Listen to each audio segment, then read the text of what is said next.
Eu gostaria de convidar os irmãos para nós abrirmos em Efésios, no capítulo 5. Hoje nós estamos, então, em mais uma ministração da cura interior. E a unção de Deus que se derrama sobre esse lugar nessa noite vem para curar os nossos corações, para curar as nossas almas. Amém? Então, eu quero fazer um orar-ler com os irmãos. Efésios 5, versículo 13. Vamos repetir juntos? Mas todas as coisas, quando reprovadas pela luz,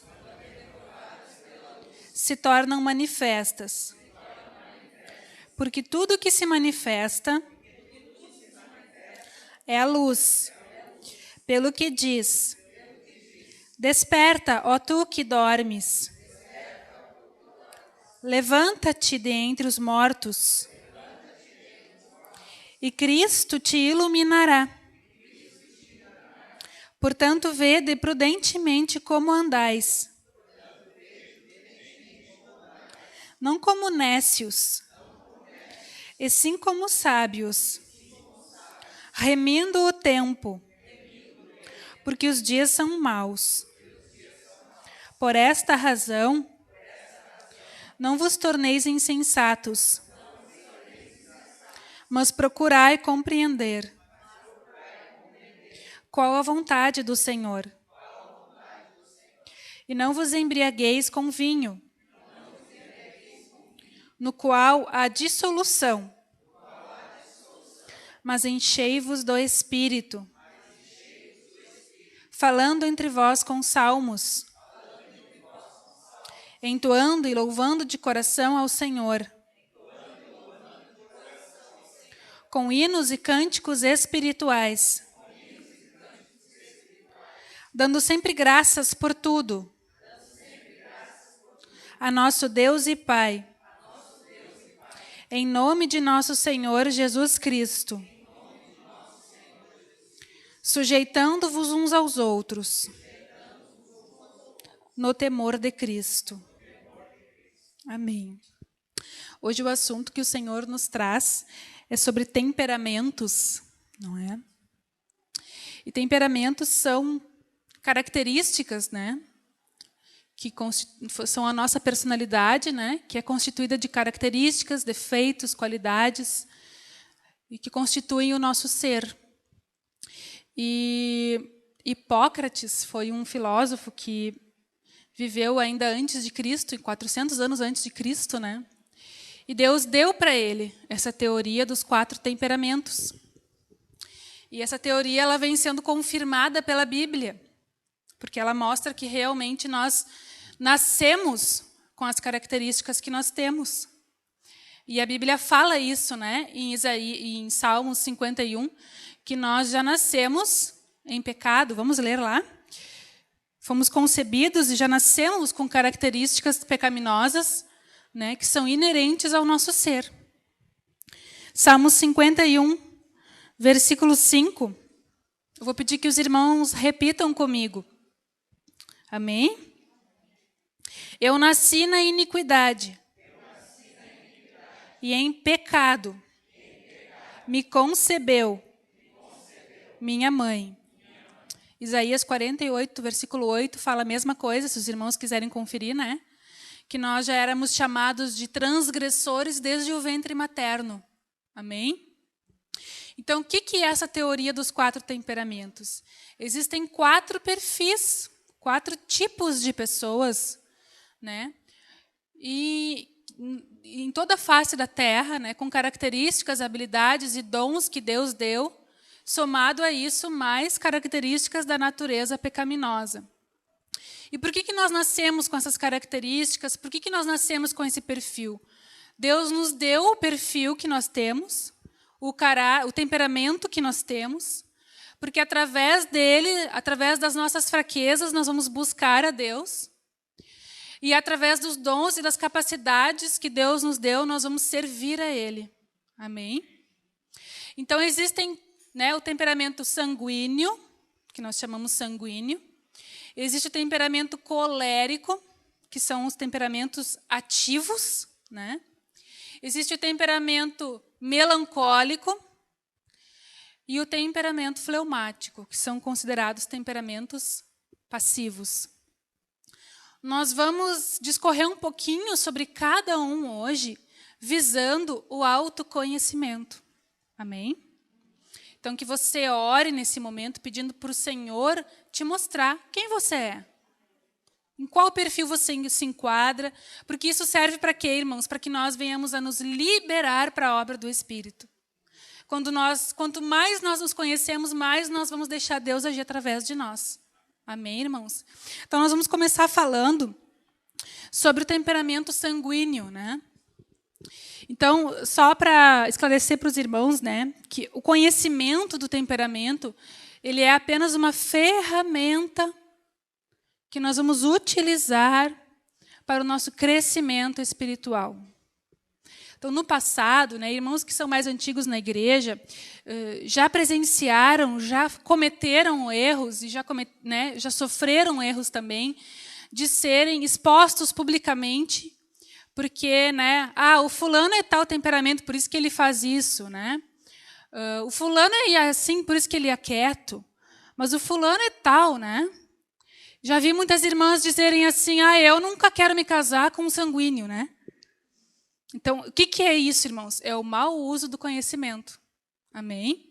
Porque não existe um temperamento que seja melhor, um temperamento que seja pior. Que eu possa escolher a pessoa que vai trabalhar do meu lado pelo temperamento que ela tem. Não é isso, irmãos. Isso serve para que eu venha me liberar para o Senhor me usar. Amém? Então, quem é a pessoa sanguínea, assim, que a gente pode visualizar na vida da igreja, né? O sanguíneo, assim, uma das maiores características dele é que ele é alegre, né? Ele é expansivo. Quando ele chega em um ambiente, todo mundo vê que ele chegou, né? Porque ele fala alto, ele cumprimenta todo mundo, ele fala sem pensar, né? É uma pessoa que não tem medo de nada, porque ele não pensa, né, antes de agir. Então, primeiro ele faz, depois ele se dá conta, né? E aí, é uma pessoa assim que normalmente é cheia de fé. É um irmão assim notável. São irmãos que a gente, quando ouve falar assim, eles têm muitas experiências fortes com Deus, de curas de doenças graves, de que ganhou um carro do Senhor, sabe? São pessoas que provam assim de coisas fortes do Senhor, né? Enquanto que muitas vezes outros temperamentos eles vão tendo muitas experiências mais subjetivas, são mais quietos, a gente não vê, parece muito assim, Deus dando muitas coisas para determinados irmãos, mas não é isso. É que o perfil do sanguíneo é assim. Deus dá experiências fortes para ele. Ele passa muitas exposições, porque ele fala muita bobagem, né? Eu creio assim que o maior pecado do sanguíneo, né, é o falar demais, né? Então eu creio assim que todo sanguíneo ele chega muito diante de Deus pedindo perdão por coisas que ele falou, porque a língua dele trabalha muito, né? Geralmente essas pessoas são bons vendedores, né? Porque eles têm muita lábia. Depois, na vida da igreja, eles vão ser excelentes pregadores, vão ser evangelistas, porque eles não pensam, né, para falar. Isso é maravilhoso. É uma característica que Deus precisa tratar, mas é algo muito bom, né? Porque essa pessoa vai ser usada pelo Senhor para evangelizar muitos. Enquanto que o temperamento mais racional, como nós vamos ver depois, um colérico, um melancólico, ele vai ter grande dificuldade de evangelizar, porque ele pensa antes. E aí, né? Então, geralmente, o sanguíneo é aquele assim que, quando ele está na fase colegial, todo mundo olha para ele e diz assim, esse cara aí vai ser um bem-sucedido. O futuro dele é um sucesso, porque ele é comunicativo, ele se dá bem, ele sabe sair dos enroscos que ele entra, né? Mas, na vida adulta, dificilmente ele chega até aquele ponto que as pessoas imaginaram que ele chegaria. Ele tem muitos fracassos na vida profissional, porque ele é instável, né? Um dia ele está muito irado, aí outro dia ele já está muito feliz, e as pessoas que convivem com ele não compreendem ele, né? E daí ele já ofende meia dúzia, né, quando ele está irado. No outro dia ele vai lá e pede perdão para todo mundo, está tudo certo, né? Ele libera perdão com muita facilidade também, né? É aquela pessoa assim que quebra todo mundo, né, na vida da igreja. Porque ele ofende, ele pede perdão, e ele se expõe, e ele não tem vergonha de ninguém. E se ele subir no púlpito, pegar o microfone e sair umas besteiras, também não tem problema, né? Não é o caso do melancólico, que ele já não quer falar, porque ele não quer falar besteira, né? Mas o sanguíneo não tem esse problema, né? E aí Deus precisa tratar ele. O maior exemplo bíblico, a Bíblia traz muitos exemplos desse temperamento, mas o maior exemplo para nós, os irmãos já devem ter pensado, né? Pedro, né? O nosso irmão sanguíneo, que a gente percebe assim, né, a necessidade que um sanguíneo tem de falar o tempo inteiro com o líder, né? Porque Pedro tinha que falar o tempo inteiro com Jesus. Se você lê os evangelhos, você vai ver que o discípulo que mais falou com Jesus foi Pedro. Ele dava ordens, ele dizia bobagens, ele tinha maiores revelações também, né, de que Jesus é o Filho de Deus, mas ele tinha que estar o tempo inteiro, né, sugando ali o mestre. É como se ele tivesse uma necessidade de atenção muito grande, né? Então eu quero abrir com os irmãos em Mateus 16. Vamos ver alguns exemplos, né? Alguns momentos assim da atuação de Pedro na vida da igreja. O sanguíneo é muito transparente. Ele fala tudo, literalmente tudo, né? Se você conversar 30 minutos com um sanguíneo, tu vai saber tudo da vida dele, porque ele fala tudo, né? Tudo mesmo, né, irmãos? Os irmãos que têm sanguíneo assim próximo de casa, geralmente, né, quando na relação da irmandade familiar ali dentro de casa, né, quando um filho é muito sanguíneo, ele vai quebrar com os outros, né? Porque ele vai ser o bagunceiro, ele vai ser o desorganizado, mas ele vai ser aquele que com mais facilidade conserta os erros, né? Então a gente observa assim que pessoas melancólicas foram muito quebradas com irmãos ou pais ou mães sanguíneos, né? Porque eles não têm senso nenhum de ordem, né? Então, quero ler com os irmãos ali Mateus 16, versículo 16. Vamos fazer um orar-ler, irmãos. Respondendo Simão Pedro, disse: Tu és o Cristo, o Filho do Deus vivo. Agora o versículo 28. 28 não, irmãos. 22. Vamos repetir também. E Pedro, chamando-o à parte, começou a reprová-lo, dizendo: Tem compaixão de ti, Senhor. Isso de modo algum te acontecerá. Mas Jesus, voltando-se, disse a Pedro: Arreda, Satanás. Tu és para mim pedra de tropeço, porque não cogitas das coisas de Deus, e sim das dos homens. Então, como é que pode, né? Uma pessoa foi usada poderosamente pelo Espírito de Deus para dizer que Jesus era o Cristo, Filho do Deus vivo, né? Quando Jesus perguntou para todos os discípulos: E vós, quem dizeis que eu sou? Pedro foi o primeiro. Tu és o Cristo, o Filho do Deus vivo. Né? Aí passaram-se 2 minutos e a gente vê, né, Satanás usando Pedro. E Pedro falando de novo, né, num momento que não precisaria ter falado nada. Porque Jesus estava dizendo para os discípulos o que era necessário acontecer com o Filho do Homem. E Pedro se meteu, né, no assunto. Entrou ali no meio da situação e disse que não, que aquilo não podia acontecer com Jesus. Então a gente vê assim, né, como esse temperamento sanguíneo ele é instável. Tem horas que ele está muito no espírito, que Deus fala muito através desse vaso. Mas ele virou as costas e já pode sair com uma bem fora, assim, né? E aí a gente vê assim, essa inconstância, essa instabilidade, assim, Deus expôs muito na vida de Pedro. Porque para que Jesus pudesse usar ele como pedra na edificação do corpo de Cristo, Deus ia precisar subjugar esse traço dele. Ele precisaria ser um homem cheio de fé, sem medo de falar, mas governado e controlado pelo Espírito. Amém? E aqui ele não era ainda. Então, ele foi sendo exposto, porque ele falava em momentos que não deveria nem falar. Né? Teve um momento também em que eles estavam no Monte da Transfiguração, né? E aí apareceu Moisés e Elias ali com Jesus, e Pedro estava junto. E aí veio uma voz do céu e disse: esse é o meu filho amado. Aí ele ouviu. E Pedro já se meteu, né? Então vamos fazer o seguinte, né? Vamos fazer umas tendas aqui para nós. Vamos ficar todo mundo morando junto. Então, talvez os outros discípulos tivessem pensado isso também. Que vontade de ficar aqui, né? Mas ninguém falou, porque era um momento assim da glória de Deus, né? Deus derramou a glória dele ali, manifestou, né, que estava honrando o filho, que deviam ouvir o filho. E os discípulos silenciaram. Então, nos momentos assim, né, que todo mundo silencia, ele tem que falar. Porque ele não aguenta, né? Aquilo que está vindo assim, borbulhando na mente dele, ele tem que botar para fora. Então, eu acho assim que o sanguíneo está sempre de coração vazio, né? Porque aquilo vai sempre saindo. Ele não retém, né, nada. Ele não fica com dúvidas nunca. Porque ele pergunta sempre, né? Ele não fica assim, contando uma história pela metade, ele vai chegar, ele vai contar, né?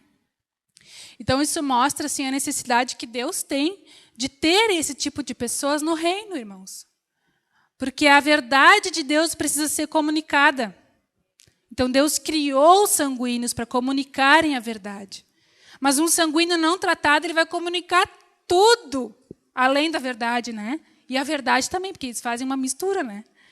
Tu senta com um sanguíneo uma tarde para conversar, tu vai ouvir verdade, tu vai ouvir história de todo mundo, e aquilo tudo é uma misturança, né? E ainda antes de sair da casa da gente, ainda se ajoelha, pede perdão por tudo que falou na carne e vai embora bem feliz, né? Não tem sentimento de culpa. Assim é o sanguíneo, né, irmãos?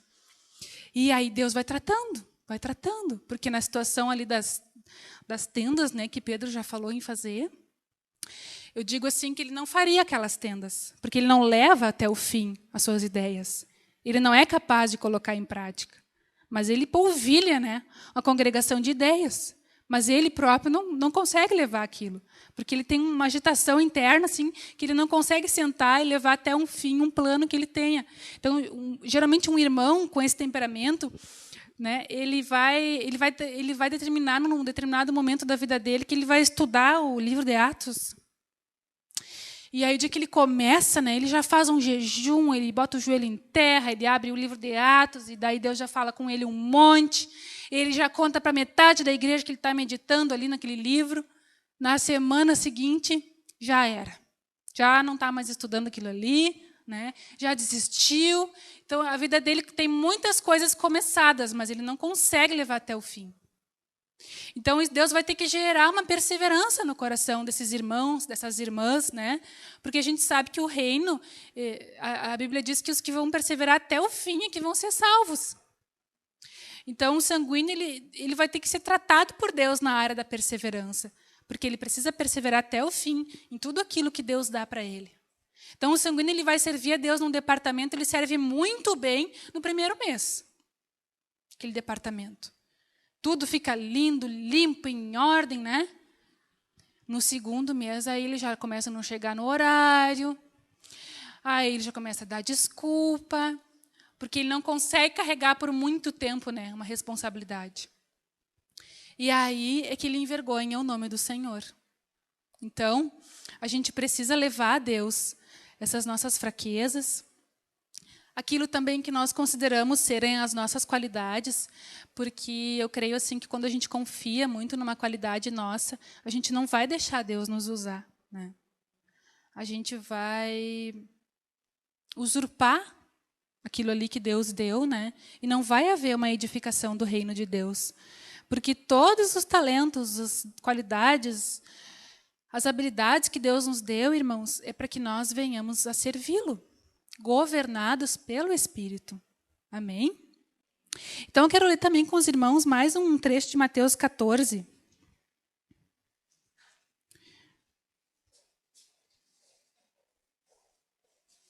Versículo 28 e 29.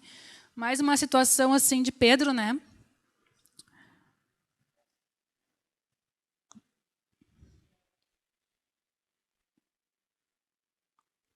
Mateus 14, versículo 28. Vou pedir para os irmãos repetirem de novo. Respondendo-lhe Pedro, disse: Se és tu, Senhor, manda-me ir ter contigo por sobre as águas. E ele disse: Vem.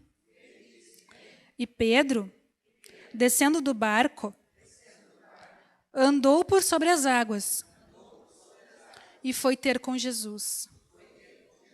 Então, o sanguíneo ele tem essa inocência de crer, né? Ele não pensa, ele não acha que vai dar errado, ele vai. Pode ser a maior loucura que Deus falar para ele, ele vai fazer. Diz que depois ele começou a pensar, né? Depois que ele fez, que ele se deu conta do que ele tinha feito. E daí começou a afundar. Né? Então, mostra assim, né, a fraqueza da fé desse sanguíneo também, que ele tem fé para começar, mas ele não tem fé para ir até o fim. Né? Mas aí o Senhor levantou ele de volta. Né?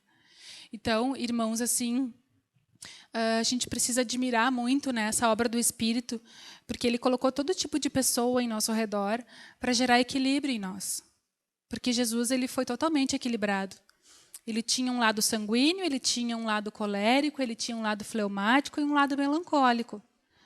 Ele tinha as boas características de cada temperamento. Ele foi um homem totalmente equilibrado, porque ele dependia de Deus. Amém? E se nós formos analisar, irmãos, você vai se dar conta, assim, que talvez quando você entrou na vida da igreja, se já faz mais tempo, você tinha um perfil muito forte. Né? Ou era um sanguíneo, ou era um colérico, num primeiro momento, ou um melancólico. E Deus vai trabalhando, vai diminuindo aquilo que é muito forte em nós, vai fazendo aparecer características novas, né? vai balizando, e a gente vai vendo assim, que há uma grande obra do Senhor. Né? Então, Deus já me permitiu ver muitos sanguíneos serem travados pelo Espírito. E Deus já me permitiu ver uma pessoa sanguínea ter sido restaurada na área do falar. Não totalmente, porque ninguém ainda foi totalmente restaurado, né? Mas eu pude testemunhar isso, né? Uma pessoa muito próxima de mim, assim, que Deus me permitiu ver isso, né? A restauração de Deus, quando uma alma retorna, né, lentamente, gradualmente ao controle do Espírito, Deus pode sim controlar essa pessoa, controlar esse temperamento e tornar esse irmão um vigoroso cristão na vida da igreja. Não mais instável, né, mas um perseverante. Amém? Geralmente nós não temos um temperamento único, né? Tem um que se sobressai mais, depois tem um segundo que é um pouco menos, ou até 3 temperamentos, ou até 4, um pouquinho de cada um, né? Mas cada um de nós temos um temperamento que é, digamos assim, o carro-chefe, que é o principal, né? Depois também vem características de outros, né? Então eu quero falar com os irmãos agora um pouquinho do colérico, né? O colérico é aquela pessoa que nasceu, né, que já nasceu ativo, é aquela pessoa que dorme muito pouco e trabalha muito, que a cabeça dessa pessoa fervilha ideias e planos e projetos desde a hora que ela acorda até a hora que ela vai dormir, e ela põe em prática, ela realiza, porque ela é persistente, ela vai até o fim, ela luta, ela batalha, e para essa pessoa não tem porta fechada. Ele vai atrás de todas as portas que ele precisa. Né? E o maior exemplo bíblico para isso é o apóstolo Paulo, né? Que foi um irmão determinado, que quando Deus capturou a mente daquele homem, ele seguiu a Cristo e fez prosperar e multiplicar aquela obra de Cristo, muito além da capacidade humana que ele tinha, né? Era o próprio Espírito operando através dele. Então, uma pessoa muito, muito prática, muito organizada, muito criativa. Geralmente são bons líderes, bons empresários. Geralmente, né, vão ser bons professores, vão ser bons diretores, vão ocupar cargos de liderança, porque tem capacidade de liderar, de determinar. Ele é autossuficiente, ele acha que pode tudo sozinho, né? Ele é aquela pessoa sempre ocupada, né? Uma vez eu li num livro uma história de uma senhora que ela era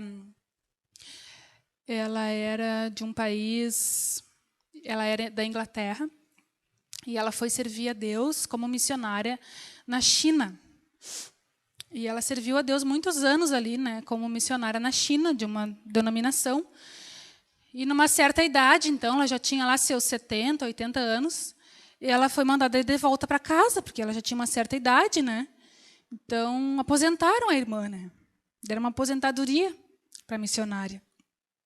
Porque a missão na China era muito difícil, né? Tem muita perseguição, e parece que ela vivia num lugar muito pobre ali na China, uma região de pescadores. E meses depois que ela tinha sido mandada embora, ela foi vista novamente ali naquela região, evangelizando, né, distribuindo Bíblias. E ela fazia isso às 5 da manhã. Então, quando eu li essa história, assim, eu vi que essa pessoa só podia ser uma colérica, né? Porque um colérico nunca se aposenta, ele não para de trabalhar nunca, ele não sabe o que é isso. Ele sempre tem algo para produzir. Ele não sente a necessidade de tirar férias nem de descansar, porque ele fica louco, né? Se ele não tem, não está produzindo nada, ele precisa constantemente estar produzindo, né? Eu conheci um irmão uns anos atrás também que ele trabalhava em 2 empregos, ele estudava de noite, ele tinha 3 filhos, ele dormia às 2 da manhã todo dia, às 5 já estava de pé, tomando chimarrão, né? E então aquilo me ministrava assim que era um colérico, é assim, né? E a pessoa colérica, ela é assim desde criança. É uma criança que produz muito, é uma criança que tem que estar sempre com uma coisa fazendo, é uma criança que dorme pouco, que acorda muito cedo, que dorme tarde, que não tem necessidade de tanto descanso, né? Que é independente desde pequena essa pessoa.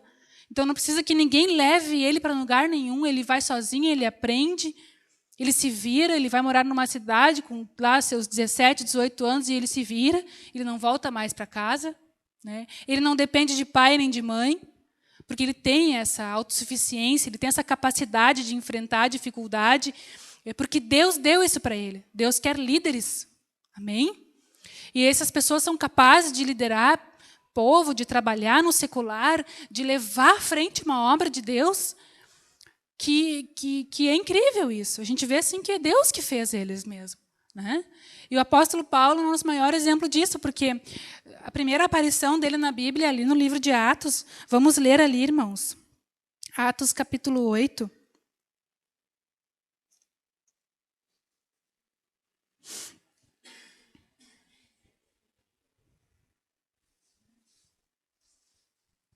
Ele chega a ser obstinado, né, quando ele quer algo.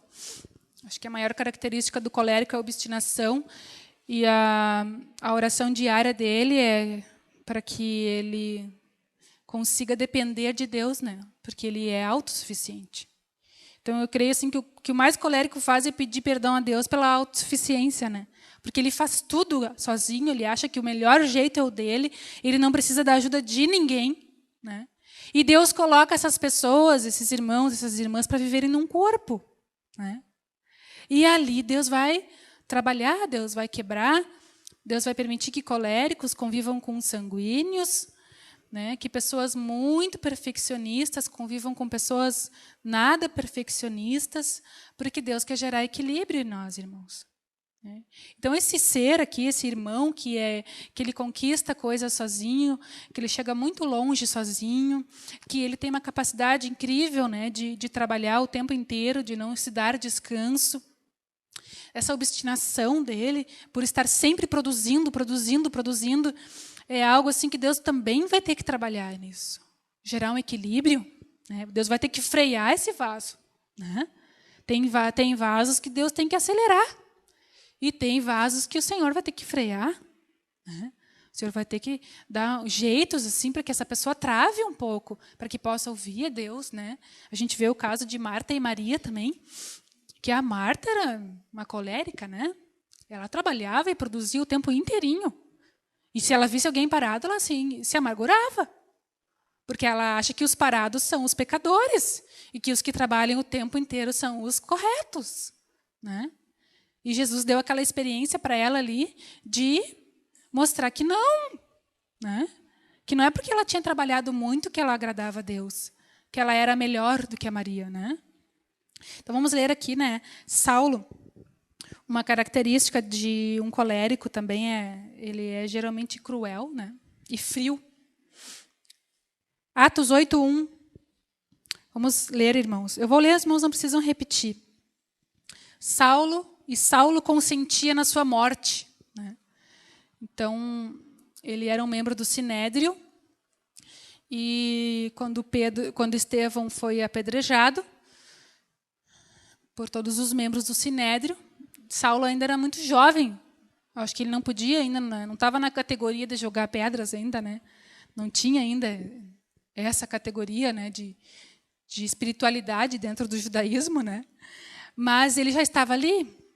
Ele segurou os casacos dos que estavam acima dele e consentiu na morte de Estevão. Significa o quê, irmãos? Que ele concordou. Que ele achava que Estevão tinha que morrer mesmo, né? Então, isso mostra o lado cruel de um colérico, um lado, assim, uma justiça própria muito grande. E se ele tiver que ver alguém morrendo, mas ele acredita naquela causa, ele vai ver aquilo com a maior frieza. Ele não vai chorar, ele não vai achar ruim, né? Ele não tem nem um pingo de autocomiseração, de autodepreciação ou de inferioridade. Ele se considera sempre superior aos outros. Ele acha que tudo que ele faz é melhor, né? Depois diz que Paulo foi pedir cartas, né, para levar para as sinagogas, para poder prender os cristãos, porque ele era obstinado naquilo em que ele acreditava. Então vamos ver como é que Deus trata com os coléricos, irmãos. Não foi só com exposições como Pedro. Pedro foi muito exposto, né? Passou por constrangimentos muito fortes, públicos. Mas Saulo não foi tanto assim, né? Vamos ler Atos 9.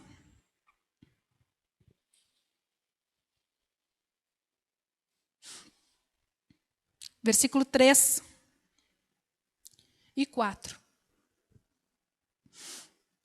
Seguindo ele estrada fora, ao aproximar-se de Damasco, subitamente uma luz do céu brilhou ao seu redor. E caindo por terra, ouviu uma voz que lhe dizia: Saulo, Saulo, por que me persegues? Então, a primeira tratada do Senhor na vida de Saulo, né, foi um tombo. E não foi só um tombo. Esse tombo deixou ele cego, porque a luz foi muito forte sobre ele. Então, Deus teve que mostrar força sobre aquele vaso que se considerava forte. Deus teve que mostrar para ele que tinha alguém mais forte do que ele, que podia mais do que ele. E teve que mostrar isso de uma forma, né, que deixou ele fraco. E ele ficou caído por terra e cego, né? E essa cegueira durou 3 dias, e nessa cegueira ele viu a verdade. Deus falou com ele, Deus se revelou a ele, mudou o coração dele. Ele entendeu, né, que ele estava seguindo um caminho oposto ao caminho que Deus queria para ele. Uma vez que os olhos dele foram desvendados, ele virou, né, deu aquele giro de 180 graus e foi fazer a vontade de Deus, com a mesma determinação, com a mesma obstinação. E isso Deus foi quebrando ao longo do seu ministério, permitindo que ele convivesse com falsos irmãos, com que doutrinas estranhas se levantassem na igreja, muitas perseguições, muitas privações. Aí Deus foi quebrando a autossuficiência dele, né? Foi quebrando, foi tornando ele fraco, né? Porque um colérico fraco é uma bênção nas mãos de Deus. Mas enquanto um colérico é forte e tem a capacidade própria e acha que pode sozinho, ele vai estar sempre lutando contra Deus. E Deus precisa tratar forte com os coléricos, né? Porque Deus sabe que eles não se abaixam assim tão fácil, né? Mas são pessoas determinadas, são pessoas que querem a verdade, né? Então a gente percebe assim que esses são grandes líderes, geralmente são generais, né? São bons diretores, porque eles sabem dirigir. Eles são autoritários, mas Deus quer transformar esse autoritarismo, né, em exercício de autoridade. É diferente. Amém? E quando aquilo que flui de um colérico é uma autoridade genuína de Cristo, porque ele já foi quebrado, ele já foi trabalhado por Deus, né? Então essa autoridade vai edificar as vidas, vai edificar o reino, vai constranger os corações, né? Porque aquele Saulo, assim, antes daquele tombo, né? Como é que esse homem poderia aconselhar um irmão, né? Que estava passando por alguma fraqueza? Que tipo de conselho um colérico não tratado vai dar, né? Eu acho que deve xingar, dizer, tu não presta para nada, vai viver a tua vida, para de me incomodar, né? Acho que é mais ou menos nessa linha aí. Porque eles não têm paciência de estar ouvindo os pecadores. Eles querem fazer as ideias deles acontecerem. E aqueles que são considerados fracos por eles, eles passam por cima, se for preciso. Então, Deus precisa tratar com esse vaso, né? E a gente vê assim um Paulo, no final da vida dele, um homem quebrado, valorizando os irmãos, enviando cartas para missionários, para irmãos, para igrejas, para províncias, para tudo que era lugar, né? Edificando, apacentando, preocupado, servindo, reconhecendo, né, a irmandade em Cristo, querendo que essa irmandade ficasse fortalecida, que nenhum se perdesse. Então, um homem que aprendeu a valorizar os irmãos, a valorizar os membros do corpo, através da palavra de Deus, né? Essa palavra ela tem um poder, irmãos, de gerar um equilíbrio em nós tão grande, né, que a gente nem tem noção ainda. Mas Deus quer gerar esse equilíbrio em nós, porque Deus quer que nós sejamos como Jesus. O trabalhar do Espírito em nós, nessa era, é para nos levar a ficarmos iguais a Jesus. Amém? O Espírito de Jesus habita em mim, habita em ti, e Ele está operando em nós por meio da palavra, por meio do ministério da palavra, por meio das tribulações e das perseguições, para gerar esse equilíbrio em nós, para que nós sejamos servos. Amém? Tudo que Deus faz na minha vida e na tua vida, irmãos, é para nos levar de volta para a humildade. É para que nós voltemos a servir a Cristo como deveria ter sido desde o princípio. Amém? Então, se os irmãos já conseguiram se identificar um pouquinho, né, nós ainda temos 2 temperamentos. É importante assim que nós levemos essas causas em oração a Deus. Quando eu entrei na vida da igreja, eu tinha um complexo de inferioridade imenso. Então, eu fiquei 2 anos congregando, me alimentando, sentindo, né, o Senhor trabalhar na minha vida sem abrir a minha boca. Então, tinha pessoas que diziam, eu nunca vi a voz da Sandra. E eu pensava assim comigo, será que um dia vai ouvir, né? Porque realmente assim, eu não falava, né, por medo da reação das pessoas. Porque eu tinha um temperamento, né, herdado do ventre, que não tinha sido moldado pelo Espírito. Então, nós nascemos em lares não cristãos, passamos por dificuldades, por tribulações, temos características natas que os nossos pais, as nossas mães, nossos professores não conhecem, não sabem valorizar, não sabem tratar, não sabem nos ensinar como levarmos aquilo a Deus. Nós vamos ficando traumatizados, bloqueados, desequilibrados, né? E quando nós chegamos na vida da igreja, Deus tem uma grande obra para fazer através de nós, né, irmãos? Então, uma das ministrações assim que sempre eu amo ouvir assim, né, é quando as da cura interior, porque ali Deus literalmente fez uma lavagem na minha vida, né? Uma libertação silenciosa, porque eu não falava, né? Mas eu falava para Deus. Eu falava para Deus.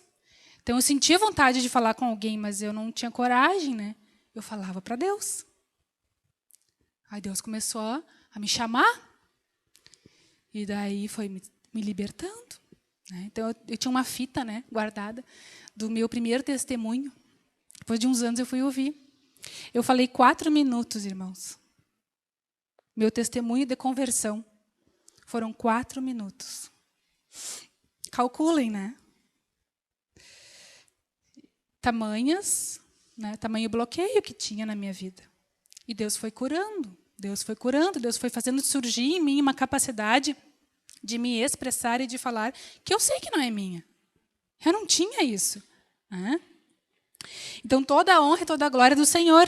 Amém, irmãos?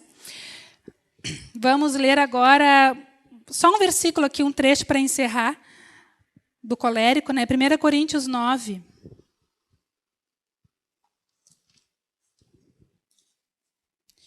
1 Coríntios 9, verso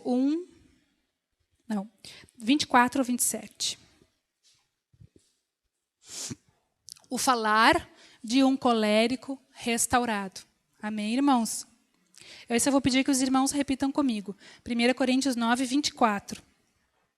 Não sabeis vós que os que correm no estádio, todos na verdade correm, mas um só leva o prêmio? Correi de tal maneira que o alcanceis. Todo atleta em tudo se domina. Aqueles para alcançar uma coroa corruptível. Nós, porém, a incorruptível. Assim corro também eu, não sem meta. Assim luto, não como desferindo golpes no ar, mas esmurro o meu corpo e o reduzo à escravidão, para que, tendo pregado a outros, não venha eu mesmo a ser desqualificado. Então ele é violento contra si próprio, né? Porque ele quer ver esse alvo alcançado. Amém? Então todo colérico sempre tem alvo. E tem pessoas, tem temperamentos que têm dificuldade de visualizar um alvo, de correr atrás de um alvo. E aí a gente tem que pedir para o Senhor isso.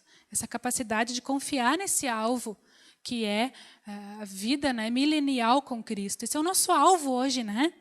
É reinarmos com Cristo. E às vezes tem temperamentos que são pessoas que realmente são desprovidas disso. Elas não conseguem enxergar que tem algo na frente esperando por elas. E a gente tem que orar para que a gente venha ter esse alvo, né? Que é Cristo reinando sobre nós. Amém, irmãos? Agora nós vamos falar um pouquinho sobre o melancólico, né? O melancólico é um temperamento passivo. Então não é aquela pessoa tão ativa, né, quanto o colérico, quanto o sanguíneo. Não é tão notável, não é tão comunicativo, né? E o maior exemplo bíblico do melancólico é Moisés. Tem também Elias, né? Mas essa pessoa, assim, geralmente é muito pessimista, né?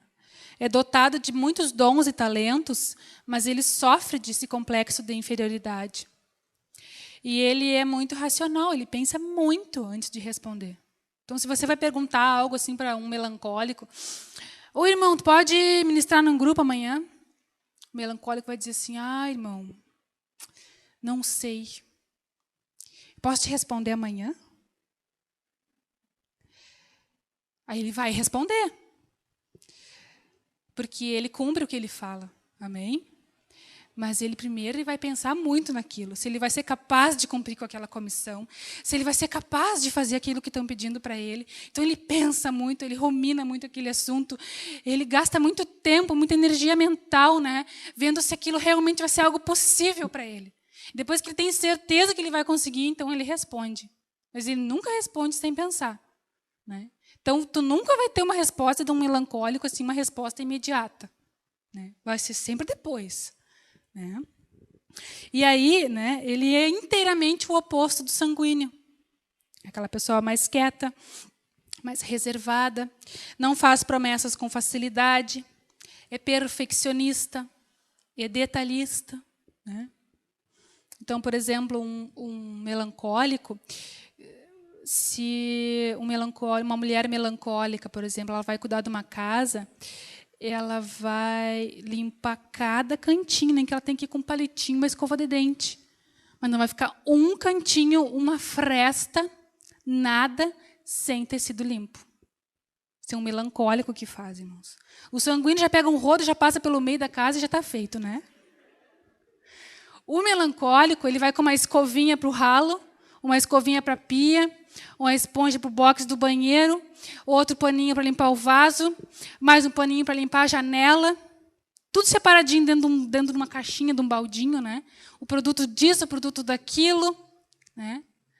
E ele sabe assim, que ele está fazendo, ele tem uma determinação, mas que ele tem que ser daquele jeito. Se faltar um paninho ali dentro, ele já não faz. Tem que ser perfeito dentro daquilo que ele considera o perfeito, né? Então, as coisas milimetricamente organizadas. O melancólico ele sempre vai colocar os objetos dele no mesmo lugar, na mesma posição, né? Nunca vai estar torto, né? A Bíblia do melancólico nunca fica torta em cima de uma cadeira, né, irmãos? Ela fica reta, né? Ele tem essa preocupação de deixar tudo retinho sempre.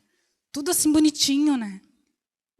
E Deus deu isso para ele, né? Porque os melancólicos, eles dão bons levitas, eles dão bons intercessores, porque eles vão orar detalhadamente por cada causa do corpo de Cristo. Amém? Eles dão bons profetas, porque eles vão, né, Deus vai falar detalhes para eles das coisas e eles vão ouvir aquilo e vai ser maravilhoso, eles amam, né, isso. Então, quando uma palavra, uma ministração ali, né, aquelas de Êxodo, que Deus dá os detalhes ali das mesas, dos tamanhos, para Moisés, tinha que ter sido para Moisés, irmãos, porque ele era melancólico. Ele anotou tudo com a maior precisão. Se Deus tivesse dado aquela visão ali para um sanguíneo, a metade não estava escrito, irmãos, né? Porque ele não ia ter paciência de escrever tudo. Mas o melancólico teve. Então, ele tem muitas anotações, né? Um caderno de aula de um sanguíneo, o caderno de aula do melancólico é completamente diferente. Porque do sanguíneo falta matéria. E o do melancólico não falta nenhuma vírgula, né? Até a respiração da professora, ele copia, né? É tudo anotado. O dia da prova, tudo. Ele anota tudo, porque ele é detalhista. Amém, irmãos? E aí, quero ler com os irmãos um trecho de Êxodo. Então, grandes cientistas, inventores, foram melancólicos. Essas pessoas, elas têm muitas habilidades, muitos dons, elas têm uma sensibilidade muito grande para certas coisas que outros temperamentos não têm, mas eles têm uma tendência muito grande, né, à melancolia e à depressão. Então, esses grandes homens de Deus, que foram muito criativos, que foram muito usados por Deus, eles também sofreram de depressão. E eu quero ler com os irmãos em Êxodo, capítulo 3.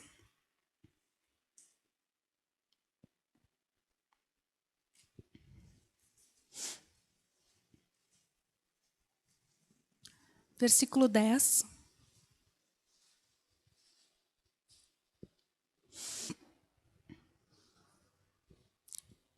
Eu vou ler para os irmãos. Vem agora e eu te enviarei a Faraó, para que tires o meu povo, os filhos de Israel do Egito. Então disse Moisés a Deus: quem sou eu para ir a Faraó e tirar do Egito os filhos de Israel? Então o melancólico, ele nunca se sente capaz. Bah, Senhor, mas eu não vou conseguir. Quem sou eu? E Deus tem todo um falar assim diferenciado com o melancólico. O melancólico é muito sensível. Então, tu nunca vai ver um melancólico caindo um tombo e ficando cego, porque ele morre se acontecer isso com ele. É uma pessoa assim que durante a vida ela não passa por grandes catástrofes. Deus não permite, porque não suporta, né? Então, é um trabalhar do Senhor assim leve, gradual e progressivo, né? O Senhor vai convencendo aos pouquinhos, vai curando. Então, essa conversa aqui de Deus com Moisés foi uma conversa longa, mas o Senhor foi convencendo, foi falando, e ele respondia, né? Teve outras ocasiões, por exemplo, quando Deus falou com Jó, né? No Antigo Testamento, foi muito mais duro. Quando Deus falava com outros servos, era diferente. Aqui com Moisés, Deus diz, não, mas tu vai, eu vou te capacitar, eu sou contigo, tu vai abrir tua boca e sou eu que vou falar, né? Depois ele disse ali, capítulo 4, versículo 1. De novo ele responde para o Senhor, né? Respondeu Moisés, mas eis que não crerão, nem acudirão à minha voz, pois dirão, o Senhor não te apareceu. Já fazia quanto tempo, né, que o Senhor estava ali naquela prosa com ele, ele ainda estava incrédulo. Porque ele acha, o que vão dizer de mim? Mas e se eles não acreditarem? Mas o que vai acontecer? Ele tem que saber os detalhes antes, se vai dar certo ou não. Senão ele não vai, né? Versículo 10. Olha só, agora de novo, né, o melancólico se lamentando. Então disse Moisés ao Senhor, Senhor, eu nunca fui eloquente, nem outrora, nem depois que falaste a teu servo, pois sou pesado de boca e pesado de língua. Respondeu-lhe o Senhor: quem fez a boca do homem? Ou quem faz o mudo, ou o surdo, ou o que vê, ou o cego? Não sou eu, o Senhor? Então, olha o Senhor apacentando, né, esse irmão. Mas eu que fiz todas as coisas, Moisés, né? Eu sou contigo, eu que fiz o gago, eu fiz o pesado de língua, eu fiz o mais eloquente, eu que fiz o menos eloquente, foi eu que fiz todo mundo. Né? Se o faraó é mais do que tu, não tem problema, eu que fiz tu. Né? Então, ele tem essa sensação assim, sempre que não vai dar certo. E aí ele precisa ser muito encorajado, né? Ele precisa ser estimulado. E aí a gente vê assim, a multiforme sabedoria do Senhor na vida da igreja, né? Que muitas vezes num culto, assim, Deus levanta uma pessoa que vai ser usada pelo Espírito para exortar. Depois Deus levanta uma pessoa que é usada pelo Espírito e traz um consolo, traz um testemunho, né? Então, a gente vê assim, Deus amparando os coléricos, Deus amparando os sanguíneos, Deus ministrando para os melancólicos num culto. Todo esse cuidado, assim, se tu parar para observar os cultos, Deus tem. Porque Ele vai falar com todos, Ele vai edificar o corpo, né? E a gente precisa ver assim, a forma como Deus trata conosco. Nem sempre vai ser a forma como Deus vai tratar com o meu irmão. Se Deus já me deu experiências muito duras de vida, não significa que o meu irmão vai passar por aquilo também, né? Talvez não passe nunca por tanta dificuldade quanto o A ou o B passaram. Talvez passe, né? Mas a gente precisa ter essa graça do Senhor, assim, né? De não sermos tão gerais na vida da igreja. Em alguns casos, a gente precisa clamar a misericórdia do irmão, né, do Senhor, identificar o perfil do irmão, para poder apacentar o vaso de uma forma que ele vinha descobrir Cristo. Amém? E eu sou tão grata a Deus assim, porque eu fiquei 2 anos na vida da igreja me alimentando sem sofrer pressão nenhuma. Então eu tinha aquela tranquilidade assim de buscar, de congregar. Ninguém me chamou para nada. Glória a Deus, né? Senão acho que não tinha ficado.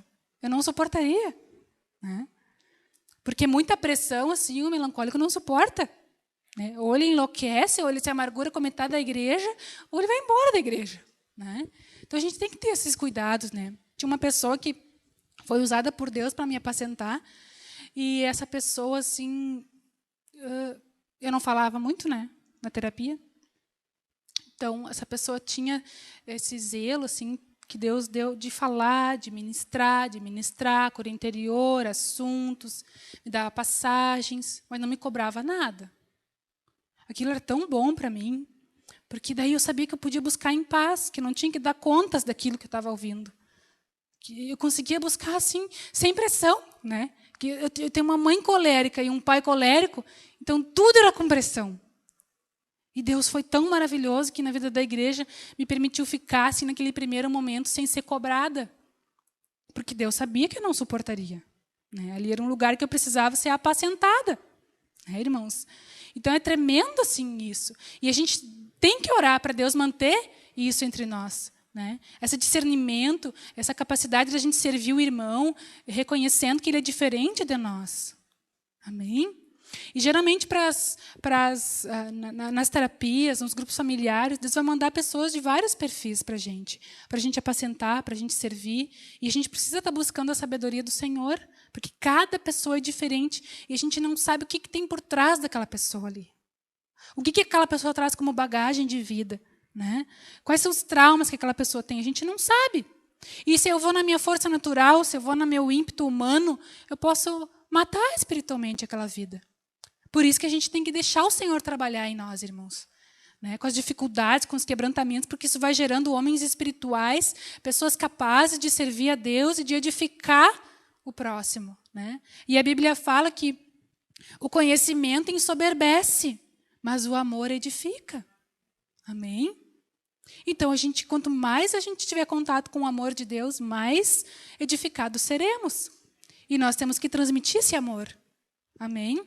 Muitas vezes, obviamente, não é o que a pessoa quer ouvir que a gente vai dizer. A gente vai dizer o que Deus quer falar.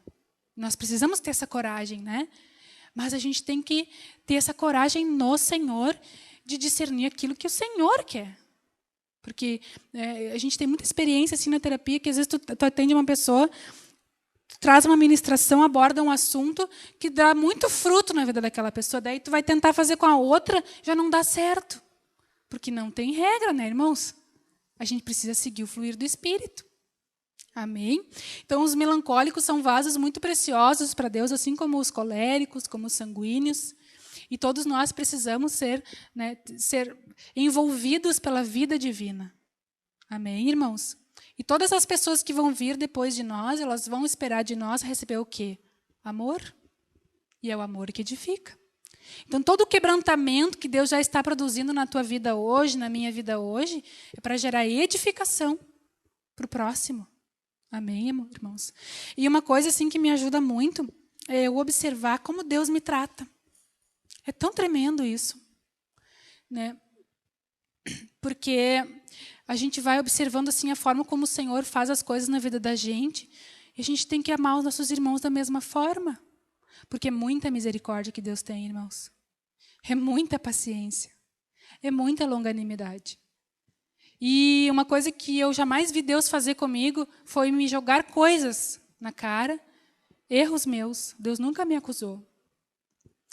Deus nunca me fez cobranças de coisas que eu não era capaz naquele momento de render para Ele. Né? A gente vê que Deus nos prepara antes para depois nos pedir certas coisas. Então, a gente precisa ter esse cuidado com os irmãos. Né? Às vezes a gente vai se incomodar com as ovelhas. A gente tem vontade de xingar, né?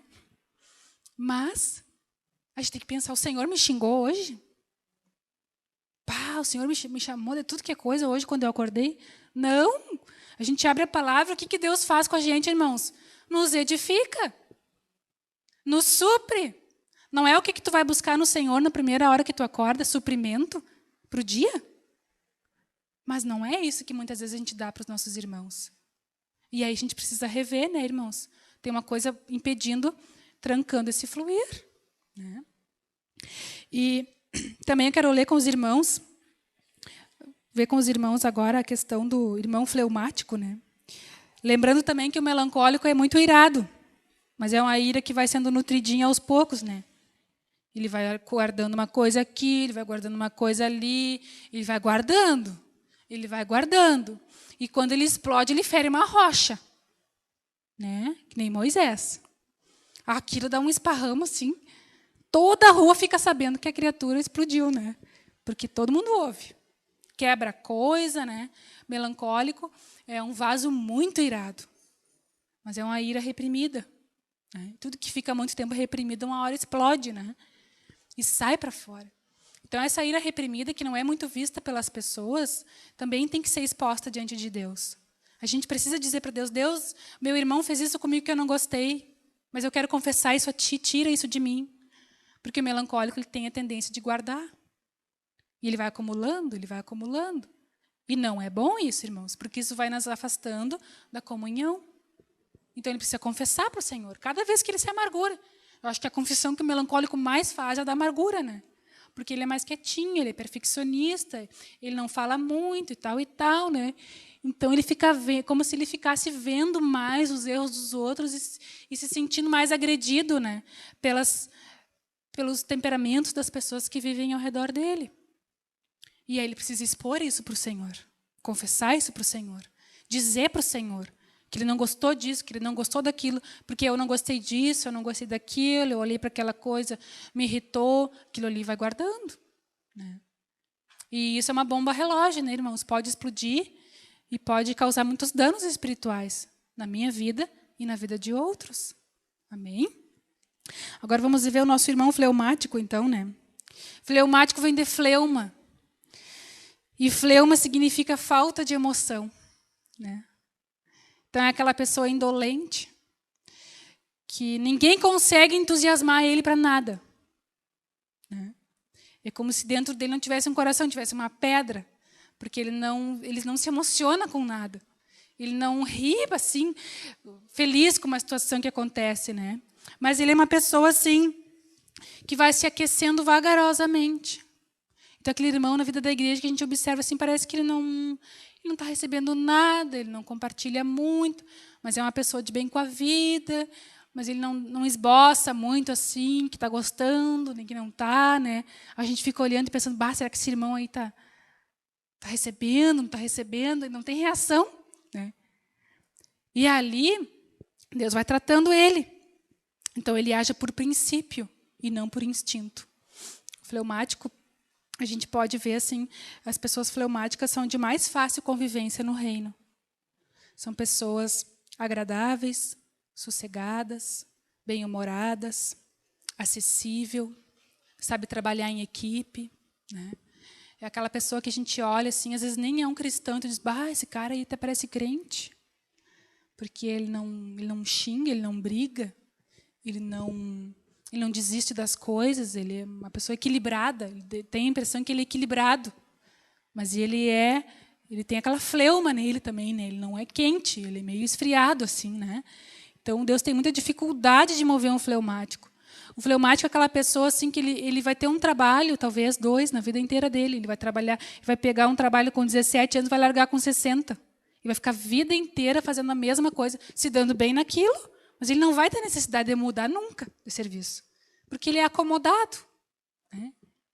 E aí o patrão vai gostar muito dele, porque ele é um cara bem-humorado, ele é um cara que não é rancoroso, é uma pessoa que se dá bem com todo mundo, mas que ele não tem grandes projetos, grandes sonhos de vida, né? Então ele é mais na dele. Na adolescência, assim, o fleumático é aquele que dorme até o meio-dia, né? O colérico, 7 da manhã, está de pé, independente da idade, né? Aí o fleumático, até para levar o garfo na boca, ele tem preguiça. Mas ele faz, só que ele faz devagar, né? E se dá bem com todo mundo, mas aquilo vai irritando as pessoas que estão em volta dele, né? Porque ele é lento e ninguém consegue acelerar ele, né? Então, assim, eu tenho um exemplo de uma pessoa fleumática na minha família, um tio meu, ele usa a mesma marca de roupa desde que nasceu, eu acho. Eu amo ele, né? Uma pessoa assim muito querida mesmo, né? Naturalmente, olhando assim, todo mundo ama ele, porque ele é querido, ele é agradável, né? Mas é aquela pessoa assim que fica, parece que parada no tempo, não aceita as novidades. Então, se a minha Bíblia, eu conheci Jesus com uma Bíblia e essa Bíblia deu certo, ele vai usar essa Bíblia até Jesus voltar. Ele não vai trocar, porque ele não gosta de coisas novas. Ele tem dificuldade assim de aceitar um sistema novo na vida dele, né? Então ele tem um computador lá que quando ele comprou há 5 anos atrás era o top de linha. Até hoje ele acha que aquele computador é o top de linha, né? E ele vai pensar dessa forma até o computador explodir. Enquanto não explodir, ele não troca, né? Assim é um fleumático, porque ele é satisfeito com as coisas que ele tem. Mas Deus vai ter que trabalhar nesse irmão, porque a vida do reino é uma vida de novidades diárias. Amém? Os irmãos percebem que a nossa rotina no reino nunca é igual? Glória a Deus, né, irmãos? Porque Deus quer nos ensinar a viver em novidade de vida. Então, tem épocas que a gente tem muito serviço e tem pouco tempo para buscar o Senhor. Tem que correr muito, né? De repente, de uma semana para outra, tu já não tem mais nada, quase. Aí o Senhor deu tempo para buscar, para se consagrar, para encher, né, a vasilha de óleo. De repente, o Senhor já muda de novo, né? Porque a vida do reino não é estática, ela não é parada, ela não é uma organização. Que tu vai fazer 20 anos a mesma coisa. Não vai, irmão. Tu tem um perfil? Nós temos um perfil pelo qual Deus vai nos usar. Mas não vai ser sempre a mesma coisa. Amém? E o fleumático tem essa tendência de achar que não, que aquilo e ponto. Então, se ele entendeu que ele é um pastor, ele não vai evangelizar nunca uma pessoa. Pode a pessoa chegar na frente dele e dizer, por favor, me fale de Jesus. Ele vai dizer, isso não é o meu compromisso. Tu vai falar com fulano, né? Porque ele tem essa mentalidade assim muito, né? E a Bíblia fala assim, mostra também, né, um fleumático que é o Abraão. Ele tem dificuldade de se desapegar da família, né? Então Abraão é uma pessoa de bem com a vida, né? Deus falou com ele foi, mas ele levou Ló junto, né? Aí depois deu problema com os pastores de Ló, com os pastores de Abraão, os rebanhos cresceram, né? Aí ele foi se separar assim, de Ló, mas muito pacificador, não houve assim uma briga entre eles. Foi tudo pacificado, né? Porque ele nunca quer a briga.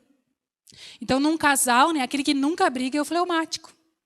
Se um dos dois é fleumático, que bom, né? Porque briga não vai ter. Ou um vai brigar sozinho. O fleumático, ele não tem tendência a brigar, a bater de frente, né? Porque ele é na dele, ele é acomodado, né? Então, tudo tá bom para ele. E aí, irmãos, a gente vai ver assim que Jesus tinha 25% de cada um, mas só as qualidades. Amém? Então, Jesus foi um pouco fleumático, Jesus foi um pouco colérico, Jesus tinha um traço melancólico, Jesus tinha um traço sanguíneo. E Deus vai fazer tudo isso em nós. Amém, irmãos? Então, se tu observar hoje, as pessoas com quem nós mais convivemos, né, são pessoas que talvez sejam muito diferentes de nós. E Deus permite isso para gerar esse equilíbrio em nós, né?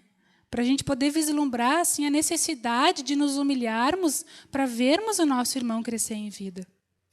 Então, geralmente os casais, eles escolhem muito antes de casar, pensam muito, né? Se a pessoa é parecida ou não, né? Mas Deus não vai permitir que tu encontre assim, uma pessoa ideal dentro do teu padrão mental, né? Vai vir aquele pacotinho fechado, que ao longo dos anos vai sendo aberto, né? E glória a Deus, né, irmãos? No meu caso, eu não escolhi. O Senhor escolheu por mim, né? E lá em casa, nós dois somos muito parecidos. Então, assim, é tudo muito no lugar, tudo muito organizado, os horários muito bem cumpridos, né? Mas Deus mandou um filho que não é nada disso, né? Então, a gente até comentava antes de ter filho, né? Bah, mas a gente é tão parecido, né? É tão bom. Porque era assim... Não tinha bagunça, lá em casa não tinha barulho, eu não gosto de barulho, meu marido também não gosta. Eu não gosto de bagunça, meu marido também não gosta. Né? Então, as minhas coisas sempre no lugar, as dele também. E eu louvava tanto a Deus assim que eu nunca precisava guardar, né, uma toalha do meu marido. Mas agora eu preciso guardar do filho, né? E Deus me deu um filho tão abençoado, irmãos. Né? Porque tinha que quebrar, né, irmãos? Meu perfeccionismo, aquilo que a gente acha que é o certo, Deus tem que quebrar. Amém? E a gente faz os arranjos, né? A gente quer manipular, né? Mas tem certas situações na vida da gente que a gente não vai conseguir manipular. E aí Deus vai quebrar. Então Deus me ministrou muito assim, de muitas tribulações e situações que Deus me colocou na vida da igreja para me quebrar. E eu consegui assim manipular e me escapar. Mas do filho a gente não escapa, né, irmãos? É um sofrimento que tu está exposto a ele o tempo inteiro. E não tem fuga. Né? Então a gente tem que se humilhar. Né? E daí Deus quebra tudo. Então chega um momento, irmão, que Deus nos pega de jeito. Amém? E que todos aqueles traços do nosso temperamento que a gente vai resguardando, que a gente vai preservando, né? O Senhor está vendo, mas Ele está deixando. Porque, né, por outro lado, Ele está te capacitando, te suprindo com vida, te dando combustível necessário, que vai chegar um momento que Ele vai quebrar. Amém? E tu vai ter capacidade para suportar, porque tu já recebeu do Senhor esse óleo. Né? Então, a gente precisa buscar o Senhor. A gente precisa se consagrar, a gente precisa ler o máximo que a gente pode. Né? Temos reservas nos nossos corações? Temos. Mas a gente sabe que são coisas que só Deus pode fazer. Porque no caso de Abraão mesmo, né, irmãos? Quem foi que pediu Isaac para Abraão? Foi Deus? Então, tem certas coisas que só Deus que pode pedir para um filho. Amém? Que não é um irmão que vai te forçar a fazer, que não é um convencimento humano, que não é, por mais que um marido fale, que um líder fale, que uma pessoa fale, né? Tem certas coisas que é só Deus, irmãos. O Isaac é só Deus que sabe te pedir. E Ele vai pedir num momento assim que Ele sabe que a gente tem capacidade para entregar. Porque Deus poderia ter pedido Isaac para Abraão quando Isaac tinha 1 aninho. Mas não. O Senhor esperou. O Senhor deu tempo para aquele irmão ali confessar o excessivo amor que ele tinha pelo filho. Deus deu muito tempo para ele. Para ele corrigir, né? Aquela coisa que estava em desordem no coração dele, de amar mais o filho do que a Deus. Até que chegou um momento que Deus disse, basta, agora tu me entrega, né? Por que Deus pediu esse Isaac para Abraão? Porque Deus queria que Abraão se desapegasse. Amém? Porque se já fosse desapegado, Deus não tinha pedido. Não é verdade, irmãos? Mesmo sendo apegado, ele obedeceu. Amém? Então, tem certas coisas que Deus nos dá tempo. Isso é a misericórdia do Senhor, né, irmãos?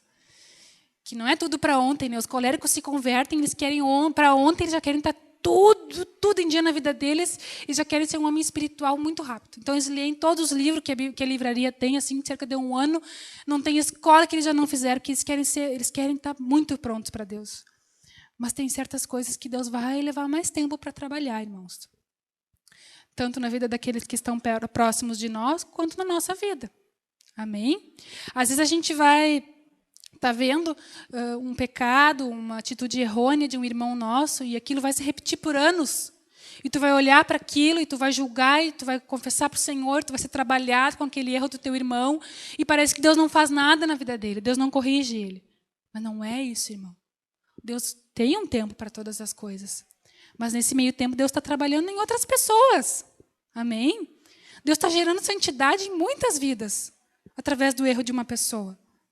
E isso que é tremendo. O poder que Deus tem de usar uma atitude pecaminosa para restaurar os vasos. Né? Então, tudo tem um tempo determinado por Deus.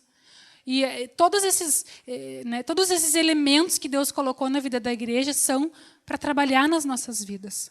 Né? Não porque nós somos melhores do que alguém, não porque nós somos mais importantes do que alguém, mas porque o Senhor quer ser rei. Amém? Porque Cristo quer exercer governo sobre nós. Então, Ele não vai permitir que as coisas fiquem como nós gostamos, como nós queremos, como nós achamos certo. Mas vai ficar do jeito dEle. E o jeito dEle não é aquilo que eu acho certo. A gente vai olhar para uma situação na vida da igreja e vai julgar. Isso está errado. Está errado aos meus olhos. Não sei se está errado aos olhos de Deus. E se estiver errado aos olhos de Deus, foi Deus que me mostrou aquilo, eu tenho que só orar. Amém? E se eu exercer justiça própria, Deus vai me quebrar. Né? Porque eu não posso esmurrar a ponta de faca, né? Que vai se cortar sou eu. Eu não posso lutar contra os aguilhões de Deus. Né? Paulo falou isso. Dura coisa é recalcitrares contra os aguilhões. Deus coloca os aguilhões. Tu não tenta lutar contra. Né? O que são os aguilhões? São as dificuldades que nós enfrentamos, principalmente na vida da igreja. Amém? São os irmãos difíceis de conviver. É o sistema que está apertando contra nós. É tudo isso, são os aguilhões. E quanto mais a pessoa lutar contra, mais ferida ela vai ficar. Então, a gente só tem que se humilhar, né? Como a jumenta fez embaixo de Balaão, né? Ela viu que era o anjo do Senhor e começou a descer, descer, descer, descer e descer. E nós somos essa jumentinha, né? Nosso ego ainda está corcoviando, né? Mas quanto mais a gente se humilhar, mais Deus vai julgar aquele egão ali, né? Que está por cima de nós, que representava o Balaão.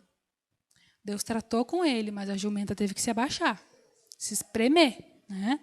Apanhou também, mas Deus tratou com ele. Então, nós somos do Senhor, irmãos. Amém? Você crê nisso? Eu creio nisso. Mas, às vezes, Deus quer fazer coisa na minha vida e eu não quero. Né? Aí complica, né, irmãos? Então, a gente tem que olhar para a palavra e voltar ali os olhos para Cristo e ver que nele não houve reservas, né? Tudo que Deus pediu para ele, Deus só teve o sim dele, né? A Bíblia diz que nele não houve o não, só houve o sim. Sim para Deus, né, irmãos? Sim para Deus. Tudo que Deus pediu para ele foi sim, sim e sim. Então isso me constrange muito, porque eu já disse alguns nãos para Deus. Mas que Ele nos vença, né? Para que a gente venha dar somente o sim para o Senhor. Amém, irmãos? Acho que eu vou passar para o irmão.